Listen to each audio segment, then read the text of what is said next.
Hey everybody, welcome to Badge Banter, where we share some incredible stories about the value of the photo ID badge and the impact that it makes on organizations and their ability to recognize and connect with people.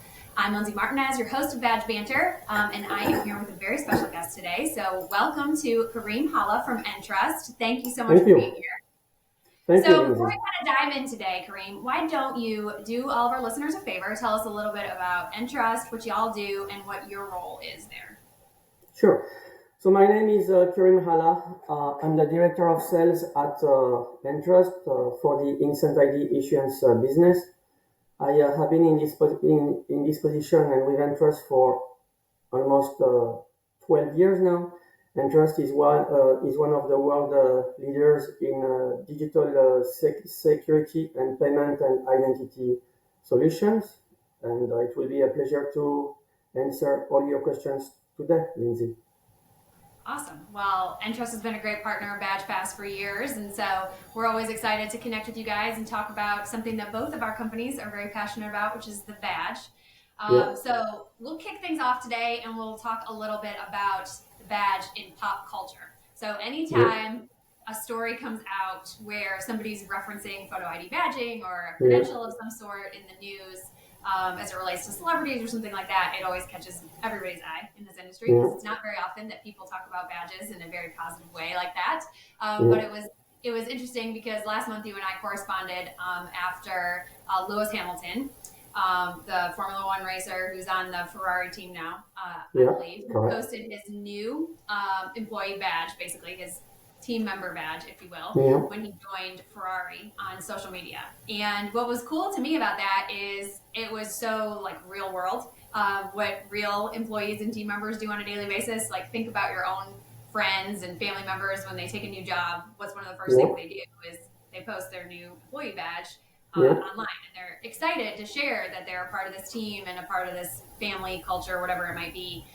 And so I was really excited when you shared that with me because I was like, man, look at this. Look at the badge making such a positive impact. So can you kind of talk a little bit about your thoughts on the significance and importance of a badge outside of it just being like a physical token or something that you use to do things in an organization?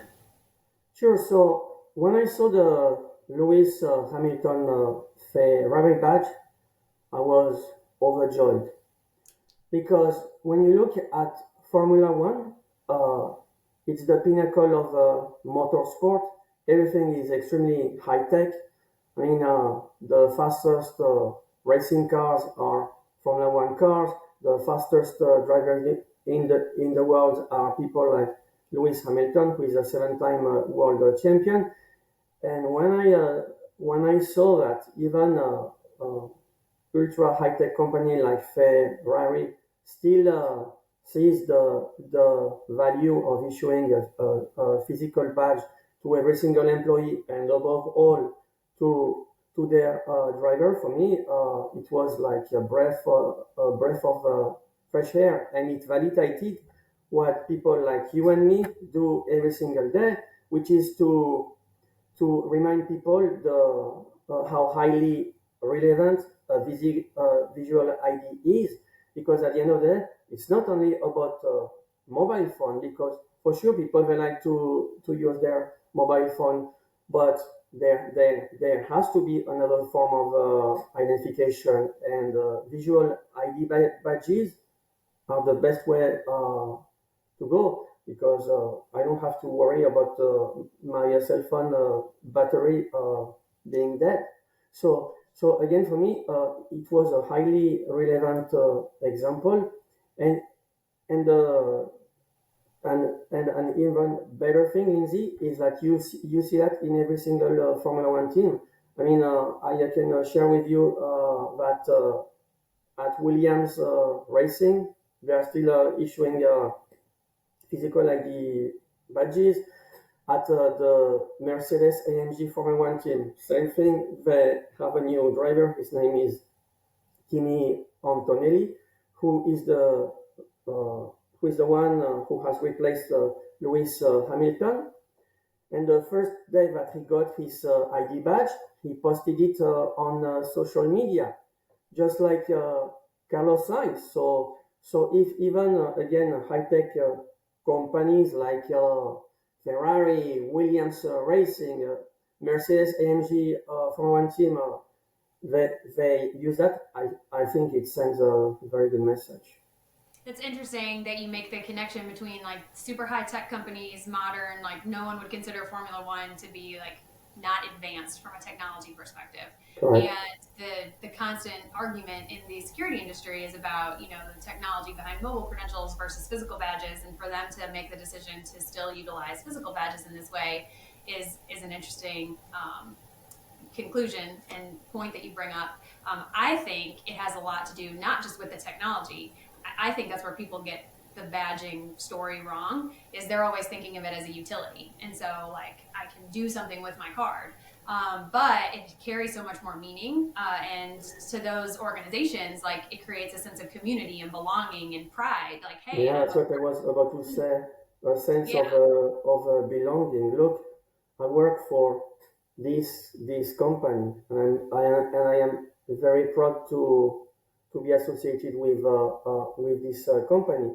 It's like I mean, when I look at the cards that you issue at Badge Pass for your employees, these are very good looking cards, and it's the same thing with the Entrust uh, business card. These are business cards that when you give them to an end user, to a customer, when they look at it, they say, "Hey, I want my business cards to look like this." So I think that the sense of belonging, and if you are creative and smart with the design and with the visual security elements that you put on the card, you can end up with a very uh, attractive, uh, eye-catching business card. oh yeah, absolutely. You are so right. Nothing beats a good-looking car design, in my opinion. So, your career has taken you a lot of really cool places, way Yeah, cooler than everywhere that I have necessarily been. And you've had the opportunity to really kind of see badging implementations all over the world. correct. So, can you speak to some of the coolest badging implementations and applications that you've seen used outside of the US? Okay, so I started my career in 1999 in Argentina, where I lived there for 3 years.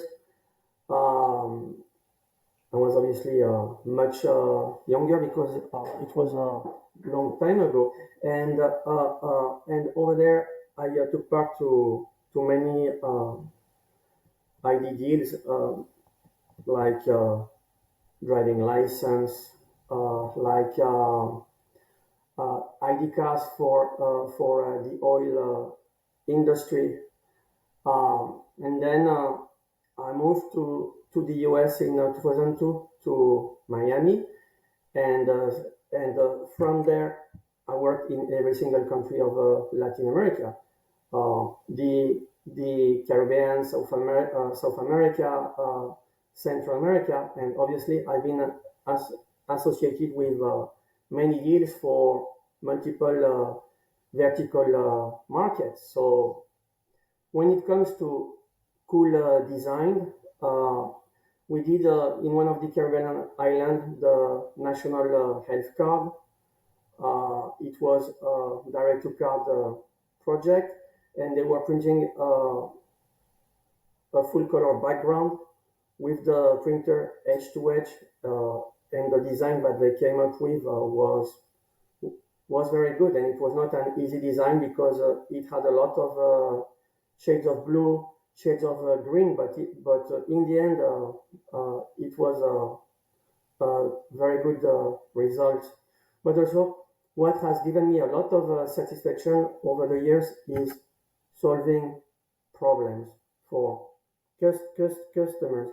And at Entrust, Lindsay, when we went from the CD800 SD printers to the Halo type printers that Batch Pass sells today, we made a big jump in solving some of the customers' issues. a very good one is the following. In the Dominican Republic, the local partners that we have there has worked for many years in a project to issue the national health card for the elder people. So it's more than 3 million people. And before they were issuing the card with CD800 type printer, and the main issue that they were having was that the operators, they were eating print heads.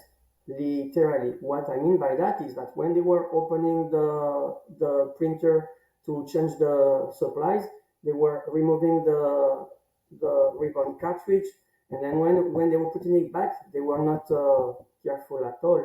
So they would often hit the print head with the ribbon cartridge, and as a result of that, they were consuming a lot of print heads every single year, and they were constantly complaining about that. But it had nothing to do with the printer. It was more about operator training and education.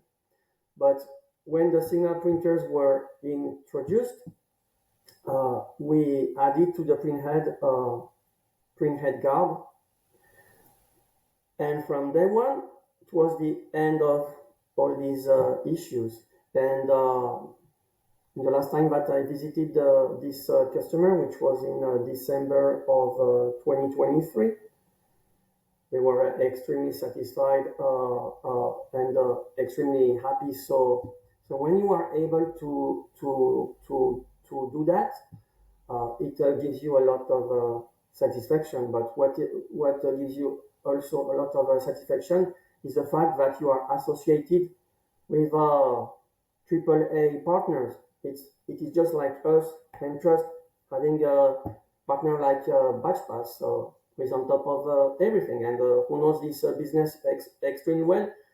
And let's be honest with you, who is one of the world champions at promoting why ID badges are still highly relevant. I know we do champion that message a lot. So I love that you speak to like how we solve problems, and I think that often, especially in the security industry, the badge is sometimes like seen as a problem from like access control companies, and they think of all the things that you just talked about, like issues with print heads or print quality and colors and the design and all that stuff, as like an obstacle they have to overcome. But there's so many companies who have so much experience in ID like you and I do, and our partners all over the country and all over the world that are such a good asset in helping organizations like figure out a badging solution that like meets all their needs and solves their problems. Like the color thing you mentioned, people who aren't in this and don't do identification every day might think like, oh, no big deal. I just want to print full color green and blue on the back of a card. And it turns out that's actually like very difficult, especially the color matching and getting the exact blue that you want, printing that on a PVC card. Like that is not easy. And there's all different types of printer technologies, obviously, as you and I know, that can help better accomplish that. But sitting down with the customer and figuring out what they want and then the right solution to meet their needs is how we solve problems. And I also think that in this industry, it's all about setting up the right expectations of what they can expect from a dye sublimation ID card printer. And I have a very good example for you. So when I started to work in the ID industry in Argentina, I was often told by some of the end users that they didn't understand why with a card printer they could not get the same quality that they would get with a card printed in offset. So I asked them, what do you mean by offset? And one of the person that I knew took me to a company that had an offset press, and I saw the whole process with the different color station, and then with the oven where you put all the layers of the card and you make the sandwich, and then you put a lot of heat and the pressure and you get the physical card. I said, thank you very much. This was an eye-opening experience, but what you have to understand is that you get a compact ID card printer like this, and you expect the same result as a digital press that costs well over $300,000. So, so, so I told him it's all about, for people like me, setting up the right expectation. And what I can tell you is that in a direct-to-card H2H printer, for sure you're gonna get a good print quality, but you cannot expect to have the same quality as a card printed with $300,000 digital press. You're absolutely right. It's all about setting expectations. I like that. That's a good note to end on for sure, Karim. So great. For point. sure. All right, so we're going to do a really fun new segment for this season. So this segment is called Badge Blitz, and I'm really excited about it. So what we're going to do is I'm going to set a timer for 60 seconds, and I will hit you with some rapid fire questions. Sure. I did not give you these questions in advance, as you know, For so sure. these are off the cuff. I want you to go with your gut answers and answer in no more than one sentence to each of these questions. I promise these are not like trick questions or anything like that. They're meant to be fun. So I've got an old school manual timer here. And we are going to old school. I like it. Don't worry, it'll buzz when our minute is up. So we're gonna go and let's see what you got. Okay. All right. Number one, what is your biggest workplace pet peeve? My biggest workplace what? Pet peeve. Like what bugs you, annoys you at the workplace? It's to see an empty workplace. Nobody there. Okay, Yeah. I like it. If you didn't work in the identification industry, what job would you have? I would probably work in the Navy. Okay. What is one design element or security feature that you think should be mandatory on every ID badge? Luster effect. What was that? Luster effect. That is good looking. You're right from a security perspective. If you had to give a TED Talk tomorrow, what topic would you choose to talk about? The relevance of ID badges. The relevance of ID badges. Nice. All right. That's all my questions for today. That's it? That was 60 seconds. That's all I could get. All right, I will hit you with one more. So from an ID accessory perspective, are you a lanyard, badge reel, or clip guy? Lanyard. Me too. Do you know why? Why? Because you can advertise on the lanyard. That's you can further vehicle the image of your company, and there are a lot of very creative and very good looking and very eye catching lanyards. So for me, it has more value than a badge holder with a clip or a badge reel. A badge reel it is practical, but it doesn't have the same value as a lanyard. No, I'm with you on this. I support your lanyard decision. I also think it's because I believe that we should like utilize badges to remember people's names and use their names all the time. And it's way less awkward to look at somebody's name on their badge than it is when it's like on their leg. It's true. It's true. It's a little awkward to try to put your name down there. Yeah. So anyway, well, this was fun. Thank you so much for joining me. I really appreciate you being on. Thank you for having me, Lindsay. And each time that you need me to, just like you, advocate for why it is stupid good to still use ID badges, be my guest. I will answer the call every single time. And needless to say that we are extremely happy to be associated with such a talented company and with such a talented leader. Oh, well, thank you. I appreciate that. That's super sweet of you to say. And thank you so much for being here, Karim. And we hope you will join us next time as we take you beyond the badge.